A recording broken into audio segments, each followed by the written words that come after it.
chers partenaires de la mission, bonjour chers frères et sœurs en Christ. Ce matin, c'est un honneur encore d'être avec vous. Nous sommes toujours contents d'être en votre compagnie. Que Dieu vous bénisse. Merci de partager, merci de vous abonner sur YouTube, chers bien-aimés. Nous sommes heureux, nous sommes heureux, nous sommes heureux. Et ce matin, le Seigneur nous fait encore la grâce d'avoir un homme de Dieu qui vient de la Guinée-Conakry, le pasteur des Assemblées de Dieu de Bofa, le pasteur Sabale Camille. Il va passer pour un thème qui va encore vous édifier, chers frères, chers sœurs. Chers bien-aimés, n'oubliez pas de partager, n'oubliez pas de vous mettre dans la marche avec nous pour la mission.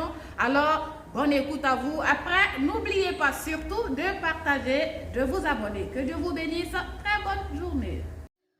Bonjour chers amis, followers de la page Tous en marche pour la mission du missionnaire Afrique Guédé Amel dans sa rubrique Lumière du monde, celle de la terre.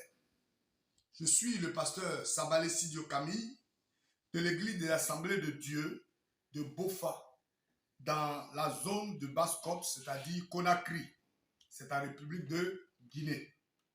Je voudrais inviter tous nos amis, les followers, tous ceux qui vont écouter ce message de Dieu à recevoir la grâce et le salut que donne Jésus-Christ, le Messie. Nous trouvons notre texte de base dans Jean 8, du verset 1 au 11, une histoire que plusieurs connaissent, plus ou moins, qui nous parle de cette femme surprise en flagrant délit d'adultère et passible de peine de mort selon la loi de Moïse. Les scribes et les pharisiens, des farouches détracteurs du Seigneur, vont trouver en cette circonstance une occasion d'accuser et de juger notre Seigneur. Ils vont lui dire, Moïse, dans la loi, nous a ordonné de lapider de telles femmes. Toi, donc, que dis-tu? Une question piège pour l'accuser, soit de ne pas observer la loi, car il a dit dans Matthieu 5, 17 qu'il est venu non pour abolir la loi, mais pour l'accomplir. Soit qu'il n'est pas le Messie miséricordieux qu'il prétend être. Mais Jésus, sachant leur ruse, va leur répondre que celui qui est sans péché soit le premier à lancer la pierre à cette femme terrifiée qui était à un doigt de la mort. La Bible dit que, accusés par leur conscience, du plus petit au plus grand, ils vont déposer leur pierre et abandonner la femme. Jésus va dire alors à cette femme, où sont ceux qui t'accusaient? Personne ne t'a-t-il accusé? Moi non plus, je ne te condamne, mais va et ne pêche plus. Voilà le décor que je voudrais tirer de cette histoire, c'est que nous sommes tous coupables et pécheurs, privés de la gloire de Dieu, comme le dit Romains 3, 23, car tous ont péché et sont privés de la gloire. Ta vie, cher ami, peut changer radicalement si tu acceptes l'offre de grâce du Seigneur. Tu passeras des ténèbres à la lumière, de l'angoisse à l'allégresse, de la mort à la vie. Car nous avons reçu de sa plénitude et grâce sur grâce.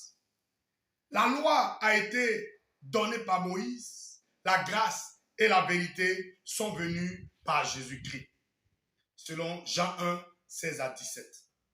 L'apôtre Pierre nous dit dans Actes 10, 42, 43, Jésus nous a ordonné de prêcher au peuple, donc à tous, et d'attester que c'est lui, Jésus, qui a été établi par Dieu, juge des vivants et des morts.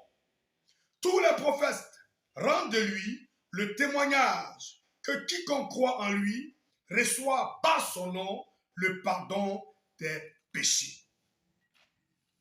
Ta vie peut changer. Ton sort éternel peut changer. Accepte tout simplement le Seigneur Jésus dans ta vie. Confesse-le de ta bouche et crois dans ton cœur que Dieu l'a ressuscité des morts et tu seras sauvé.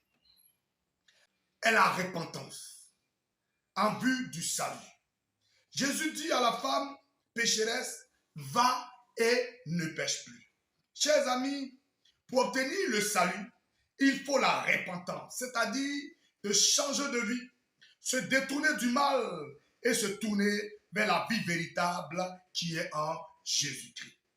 Les prophètes et Jésus lui-même ont prêché la repentance. Jean-Baptiste, le prophète, précurseur de notre Seigneur, va dire dans Matthieu 3,2, repentez-vous car le royaume des cieux est proche. Idem pour le Seigneur qui disait dans Matthieu 4,7, repentez-vous car le royaume des cieux est proche. Dans le premier message de Pierre, après la Pentecôte, il disait dans Actes 2,38, repentez-vous et que chacun de vous soit baptisé au nom de Jésus-Christ à cause du pardon de vos péchés et vous recevrez le don du Saint-Esprit. Donc, la repentance est un élément capital, chers frères et sœurs, pour quiconque s'approche du Seigneur. Le Proverbe 28, verset 13 dit, celui qui cache ses transgressions ne prospère point, mais celui qui les avoue et les délaisse obtient miséricorde. Chers frères et sœurs, si vous avez reçu Jésus et dites être chrétien, l'ancienne vie doit être abandonnée. Le vieil homme doit mourir afin que vous viviez en nouveauté de vie. Car si une personne est en Christ, elle est une nouvelle créature. Les choses anciennes sont passées et voici, toutes choses sont devenues nouvelles. L'appel à la grâce du Seigneur va de pair avec la repentance. Ne courons pas le même risque que les pharisiens et sadducéens du temps de Jean-Baptiste, à qui il va dire « race de vipères ». Qui vous a appris à fuir la colère à venir? Produisez donc du fruit digne de la repentance. Dieu veut un nouveau peuple, une nouvelle race d'hommes et de femmes nés de nouveau, qui marchent en nouveauté de vie, car quiconque prononce le nom du Seigneur, qu'il s'éloigne de l'iniquité, selon 2 Timothée 2,19. Que Dieu nous aide et nous donne la force de nous approcher entièrement du Seigneur et de lui appartenir corps, âme et esprit.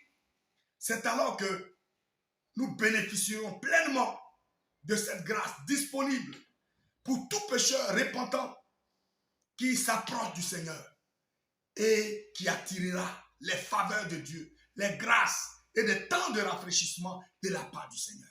Cher ami, ne continue pas dans l'incrédulité, ne continue pas ton chemin, ne continue pas de vivre loin de Dieu. Ce jour, si tu entends ce message, n'endurcis pas ton cœur. Approche-toi du Seigneur afin de changer ton sort éternel et de te faire passer de la mort à la vie. Que Dieu te bénisse et permette que ta décision soit favorable pour ton salut. Nous allons simplement prier et vous demander de pouvoir placer votre confiance dans le Seigneur. Père éternel, merci pour ce jour où tu permets qu'un frère, une âme, une sœur reçoivent, écoutent ce message. Permets que la foi soit créée et que les uns les autres se détournent du mal afin de vivre en nouveauté de vie. Bénis les cœurs et que ton nom soit béni. Au nom de Jésus. Amen. Que Dieu vous bénisse.